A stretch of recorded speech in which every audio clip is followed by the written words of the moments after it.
Hi friend, आज मैं class 12th के एक बहुत ही अच्छी कविता लेकर प्रस्तुत हुआ हूँ जो है पुत्र वियोग। इनकी लेखिका है सुभद्रा कुमारी चौहान, जिनका जन्म 16 अगस्त 1904 ईस्वी को निहालपुर इलाहाबाद उत्तर प्रदेश में हुआ था। और सुभद्रा कुमारी चौहान की माताजी श्रीमती धीराज कुंवर और इनके पिताजी थे ठाकुर रामनाथ सिंह।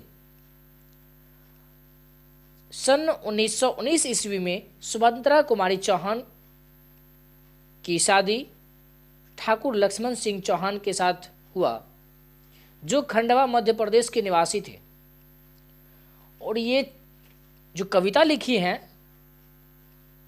पुत्र वियोग, ये बहुत ही मार्मिक है, क्योंकि सुभद्रा कुमारी जी का जो मृत्यु इनकी जो हुई थी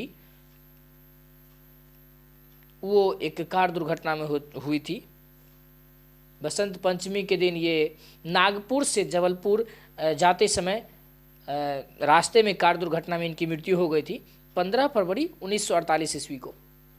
उनसे पहले इनके साथ एक बहुत ही कष्टमय घटना घटती है कि इनके जो पुत्र थे उनकी असामयिक निधन हो जाती है।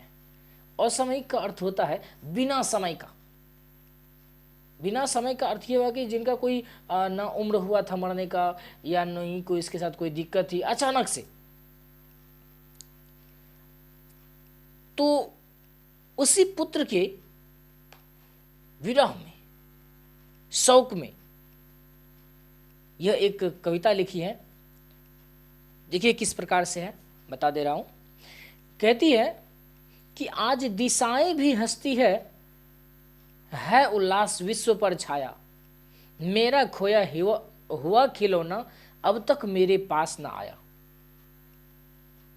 सुभद्रा कुमारी चौहान जी कहती है कि आज दिशाएं भी हंसती है, दसों दिशाएं हंस रही है, उल्लास विश्व पर छाया है, पूरे विश्व पर उल्लास छाया हुआ है, सारा जग हंस खेल रही है। मेरा खोया हुआ खिलौना अब तक मेरे पास ना आया। मेरा जो खिलौना था जिससे मैं खेला करती थी, अपने पुत्र के बारे में कह रही है कि मेरा जो खिलौना था जिससे मैं खेला करता था वह अब तक मेरे पास नहीं आया। एक मां का दर्द आप भली भांति समझ सकते हैं, जिनका पुत्र उनके सामने मर जाता हो या जिनकी मृत्यु हो जाती है तो कितना कष्ट उन्हें झेलना पड़ता होगा। कहती है कि शीत न लग जाए इस भय से, नहीं गोद से जिसे उतारा, छोड़ काम दौड़ कर आई मां कहकर जिस समय पुकारा। शीत न लग जाए इस भय से, नहीं गोद से जिसे उतारा। शीत यानी ठंड न लग जाए, इस बच्चे को ठंड न लग जाए, इस भय से, इस डर से उन्हें कभी मैंने गोद से उतारा ही नहीं। छोड़ काम दौड़ कर आई, मां कहकर जिस समय पुकारा। जिस समय वह मां कहकर पुकारता था ना, उस समय कोई भी काम कर रही थी छोड़कर मैं दौड़ी चली आती थी। अपने बच्चे के बारे में कह रही है कि जिस समय वो मां कहकर पुकारता था ना, तो कोई भी काम छोड़कर आ जाती थी मैं। कहती है कि थपकी दे दे जिसे सुलाया, जिसके लिए लोरियां गाई, जिसके मुख पर जरा मलिनता देख आंख आंख में रात बिताई। कहती है कि थपकी दे दे जिसे सुलाया, जिसके लिए लोरियां गाई। एक मां अपने बच्चे को सुलाने के लिए क्या क्या नहीं करती है। पांव दबाती है, लोरियां गाती है, थपकियां लगाती है। और वही कवित्री कह रही है कि थपकी दे दे जिसे सुलाया, जिस बच्चे को थपकी दे देकर सुलाया करता था, जिसके लिए कई लोरियां गाई करती थी मैं, गाया करती थी, जिसके मुख पर जरा मलिनता देख, जरा सी दुख या जरा सी किसी प्रकार की कष्ट को देख रात आंखों में रात बिताती, उनको देखते ही देखते रात बिता देती थी मैं। कहती है कि जिसके लिए भूल अपना पल पत्थर को भी देव बनाया, कहीं नारियल दूध बतासे कहीं चढ़ाकर शीश नवाया। जिसके लिए मैंने सभी अपनेपन को भूल गई, जो अपना था, कौन क्या है नहीं है, सभी चीज को भूल चुकी थी। पत्थर को भी देव बनाया, मंदिर मस्जिद किसे कहते हैं, सब जगह गया मैं, जहां जहां लोग कहते थे वहां वहां जाया करती थी। पत्थर को भी देव बनाया करता हुआ कि जहां जहां नहीं जाने का वहां भी गई थी शीश नवाने के लिए। किसके लिए? एक बच्चे के लिए।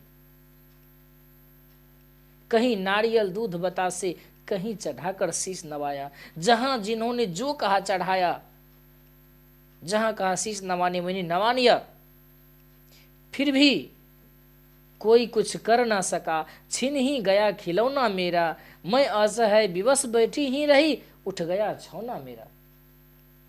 कहती है कि मैंने तो बहुत कुछ किया, पत्थर को भी देव बनाया, कहीं नारियल दूध बतासे, कहीं चढ़ाकर शीश नवाया, फिर भी कोई कुछ न कर सका। इतना कुछ करने के बावजूद भी मेरा कोई कुछ नहीं कर सका। छीन ही गया खिलौना मेरा, मेरा जो खिलौना था वह छीन ही गया। मैं असहाय विवश बैठी ही रही, मैं असहाय विवश बैठी रही, मैं असहाय बैठी रही, यानी हार कर कुछ न कर सकी, मैं देखती ही रह गई। और मेरा जो छौना था, मेरा जो खिलौना था वो लुट गया। छौना मेरा बच्चा, छौना का अर्थ यहां बच्चे से है।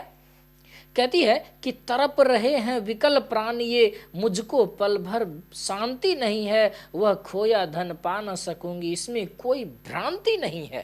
कहती है कि तड़प रहे हैं विकल प्राण ये, जो माँ है अपने पुत्र के लिए, इनका जो प्राण है वो तड़प रहा है। मुझको पल भर शांति नहीं है, जो शांति सुकून कहाँ है? जिस माँ की बच्चे, जिस माँ की जो छोटी सी या छोटा सा जो बेटा है, अगर वो उनके सामने चले जाए तो बताइए उसको कहाँ से शांति आएगी, कहाँ से सुकून आएगी?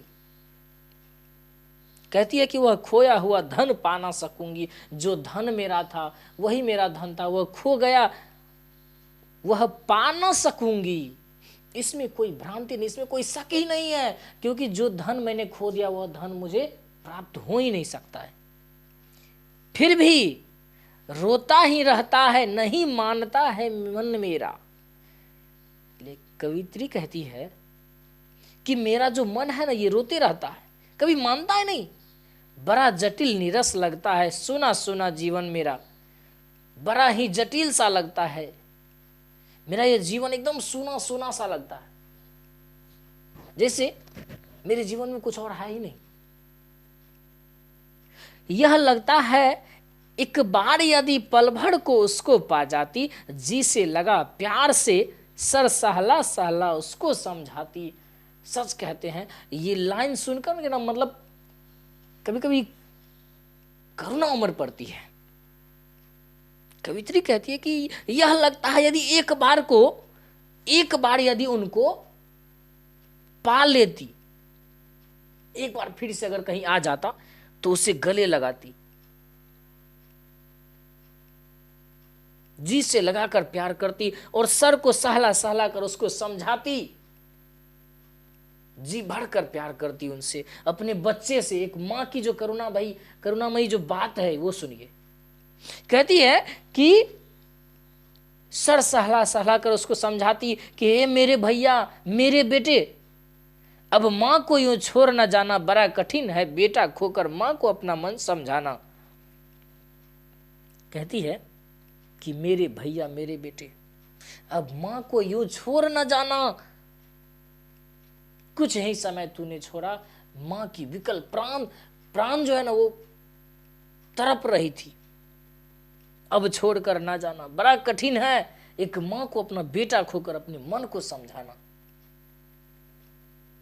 भाई बहन भूल सकते हैं, पिता भले ही तुम्हें भुलावे, किंतु दिन रात की साथिन मां कैसे अपना मन समझावे।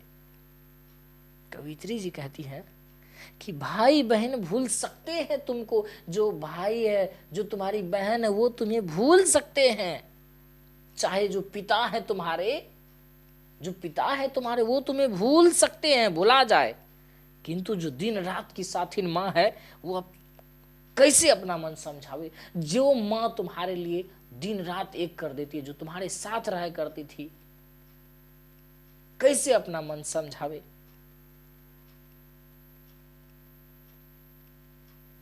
कवित्री बहुत ही अच्छा कविता लिखी है, पुत्र वियोग, जो एक बहुत ही मार्मिक कविता है, जिन्हें सुनाकर भी मुझे बहुत खुशी हो रही है। और ये भी हो रहा है कि कहीं ना कहीं इनमें एक रुदन छिपा है। धन्यवाद साथियों, फिर अगले वीडियो में दूसरा कविता हम डालेंगे। तब तक के लिए धन्यवाद।